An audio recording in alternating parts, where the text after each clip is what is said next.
আমার কথা বিশ্বাস করেন কিংবা নাই করেন সেটা আপনার ব্যাপার। তবে পাকিস্তানের ক্রিকেটটা টোটালি ধ্বংস হয়ে গেছে টিম ইন্ডিয়াকে হিংসা করে, তাদেরকে জেলাস করে।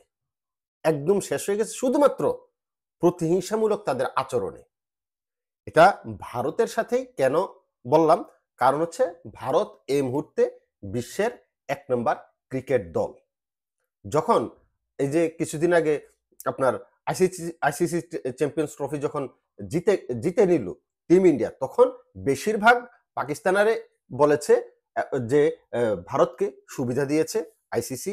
এক মাঠে খেলেছে, এক মাঠে ভারত খেলেছে, যার কারণে চ্যাম্পিয়ন্স ট্রফি জিতেছে টিম ইন্ডিয়া।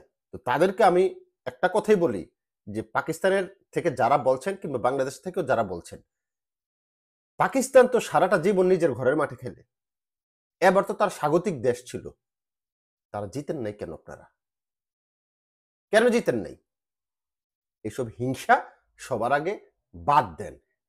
কারো পিছনে লাগাটা বাদ দিয়ে নিজেরা পরিশ্রম করেন, নিজেদের লেকিংস কোথায় আছে সেগুলা খুঁজে বের করেন এবং সেগুলা রিকভারি করার ট্রাই করেন। আদারওয়াইজ আপনাদের ক্রিকেট যেভাবে ধ্বংস হয়ে যাচ্ছে, অচির অচির ভবিষ্যতে আপনাদের তুলনা জিম্বাবুয়ে, কেনিয়ার মতো হতে চলছে।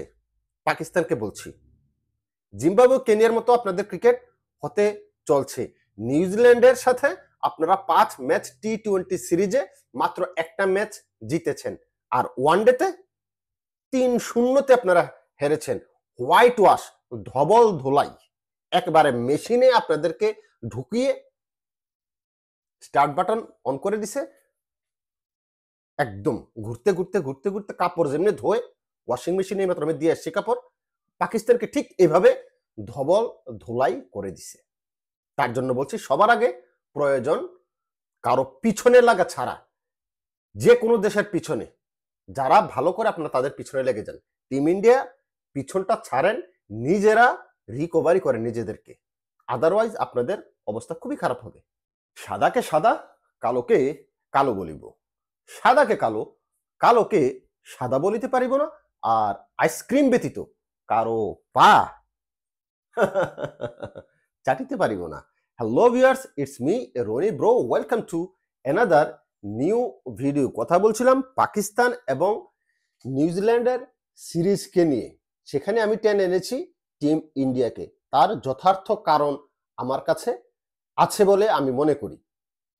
পাকিস্তান যেই একটা অবস্থায় আছে এই মুহূর্তে, ক্রিকেটের কথা আমি বলছি, পাকিস্তান নিউজিল্যান্ডের সাথে এইভাবে হোয়াইট ওয়াশ হবে ওয়ানডে সিরিজে অনেকে হয়তো ভাবে নাই, তবে আমি ভাবছি।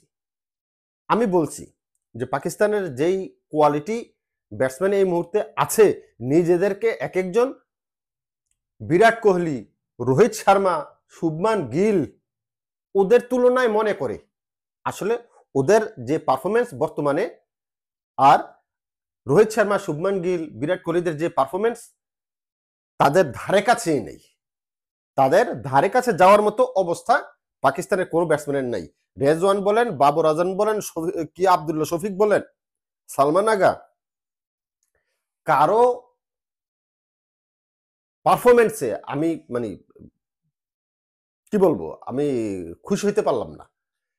আর খুশি হইতে পারলাম না জিনিসটা এভাবে না বলে এভাবে বলতে পারি যে ওরা ওদের সাধ্যমতো চেষ্টা করেছে, ওদের বেস্ট পারফরমেন্স ওরা দিয়েছে, ওদের এটাই বেস্ট পারফরমেন্স। ওরা শুধু মুখে টন টন টন টন ঝনঝন ঝনঝন ছাড়া আর কিছুই জানে না। পাকিস্তানের যে আমল ছিল, সুবর্ণ যুগ না স্বর্ণ যুগ বলে, যাই হোক স্বর্ণযুগ, ওই যুগ শেষ। শোয়েব আক্তার, ওয়াকার, ওয়াসিম আকরাম, এরও আগে যদি যাই এই কি বলে ইমরান খান, জাভেদ মিয়াঁদাদ, ওই টাইপের বাদ দিলাম।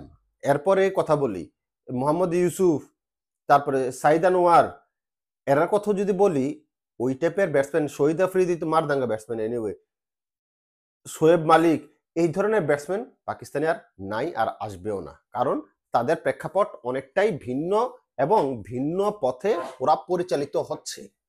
ওরা ভিন্ন পথে পরিচালিত হচ্ছে। ওরা নিজেদের পারফরমেন্সের চাইতে বেশি এখন মনোযোগ অন্যের ভুল ধরা, অন্যেরা কি করছে না করছে এগুলো নিয়ে আলোচনা সমালোচনা করা। সুতরাং ওদের কাছ থেকে আমি তেমন কিছুই আশা করি না, আশা করা ভুল। এনিওয়ে, আলোচনায় চলি। আলোচনার আগে বলে নিতে চাই, আপনি যদি সাদাকে সাদা কালোকে কালো বলতে শুনতে অপছন্দ করেন তাহলে আসলে এই ভিডিওটা আপনার জন্য না, আপনি স্কিপ করে চলে যেতে পারেন। যদি আপনি কি বলে সাবস্ক্রাইব করেও থাকেন আগে, আনসাবস্ক্রাইব করে আমাকে চলে যেতে পারেন। তারপরও কমেন্ট বক্সে এসে বাজে মন্তব্য করতে আসবেন না। দেখেন, প্রথমে ব্যাট করতে নেমে নিউজিল্যান্ড যে স্কোর করেছে মাত্র 264 রান। রান কিন্তু তেমন করতে পারে না। এই 264 রান করতে পাকিস্তান অল আউট হয়ে গেছে মাত্র 221 রানে। তার মানে নিউজিল্যান্ড 3 নম্বর ওয়ানডে ম্যাচটা জিতে নিয়েছে 43 রানে। 43 রানে নিউজিল্যান্ড এই ম্যাচ জিতে নিয়েছে। এখন আসেন, যারা রান করছে মোটামুটি, কি মারিও করেছে আপনার 61 বলে 58 রান।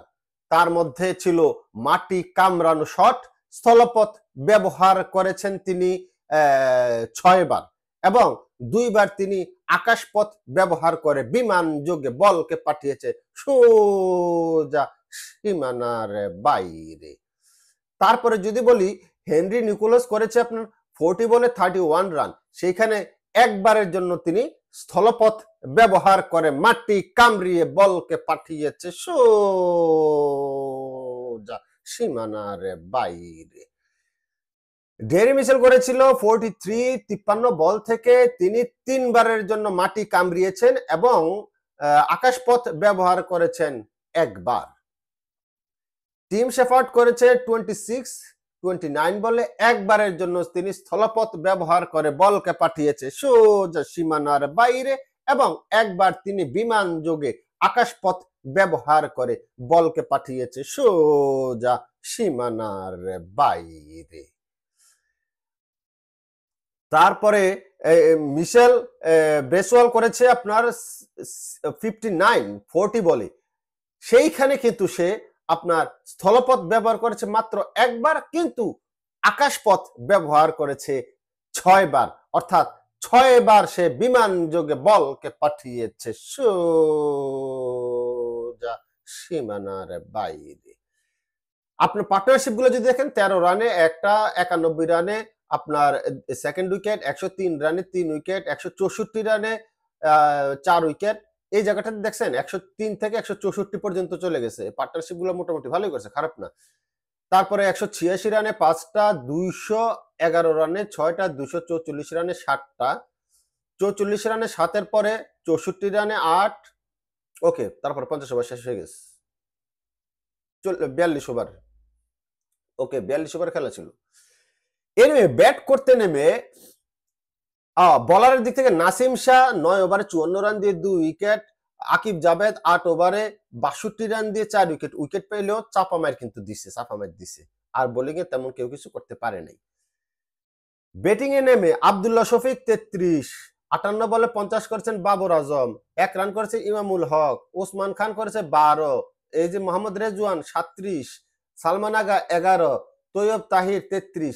এই যে মোটামুটি 20-30 রান করেছে সবাই। কিন্তু 20-30 রান যখন আপনি করবেন, একটা ব্যাটসম্যান যখন করে, তখন তার উপর দায়িত্ব আসে যে সে এতক্ষণ ক্রিজে ছিল, 20-30 রান করে ফেলেছে, তার ইনিংসটাকে বিল্ড আপ করার জন্য, 50-এ নিয়ে যাওয়ার জন্য, 50 থেকে 100-তে কনভার্ট করার জন্য। ওই মেন্টালিটি ওদের নাই। ওরা 30 রান করছে, চিন্তা করছে যে আরে ভাই, আমি তো আগামী 4 ম্যাচের জন্য দলে আমার জায়গা পাক হয়ে গেছে, আমি 30 রান করে ফেলছি, আর কি করতে আমি রান করবো, এইটা ওদের ভিতরে। যার কারণে দেখেন পার্টনারশিপ গুলা, এই যে 71 রানে একটা, 97 রানে 2টা, তারপরে 108-এ 3টা, 135-এ 4টা, 169-এ 5টা, 76-এ 6টা, 212-তে 8টা, 212-তে 7টা, বিল্ড আপ করে নাই।